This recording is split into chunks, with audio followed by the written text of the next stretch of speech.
તાલુકાના પાટડીમાં ખેડૂતોના વિવિધ પડતર પ્રશ્નોને લઈને બેઠક યોજાઈ। ખેડૂત હિતરક્ષક સમિતિના નેજા હેઠળ બેઠક યોજવામાં આવી હતી। તો આયોજિત બેઠકમાં ખેડૂતો મોટી સંખ્યામાં ઉપસ્થિત રહ્યા।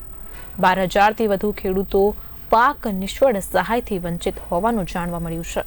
તો પાક નિષ્ફળ સહાયથી વંચિત ખેડૂતોમાં ભારે રોષ હાલ જોવા મળ્યો છે। ખેડૂતોને જાગૃત કરવાના ભાગરૂપે બેઠકનું આયોજન થયું હતું। આજે ખેડૂત હિતરક્ષક સમિતિ પાટડીના સૌ જવાબદાર આગેવાનોની બેઠક પાટડી ખાતે યોજવામાં આવી। અમે સૌ ખેડૂતોએ જે અમારા દસાડા તાલુકાના ખેડૂતોના વિવિધ પડતર પ્રશ્નો છે જેને લઈ અને છેલ્લા 3 થી 4 મહિનાથી અમે પ્રશાસન જોડે વિવિધ ડિપાર્ટમેન્ટ જોડે જુદી જુદી અમારી માગણી મૂકી રહ્યા છીએ। એમાંથી અમુક પ્રશ્નોનો આજ દિન સુધી નિરાકરણ નથી આવ્યું। એમાં સૌથી ગંભીર પ્રશ્ન છે પાક નિષ્ફળ સહાય બાબતનો। જ્યારે 12,000થી પણ વધારે ખેડૂતો પાક નિષ્ફળ સહાયથી વંચિત છે ત્યારે એનો અવાજ હજુ સુધી સરકારના કાને પહોંચ્યો નથી।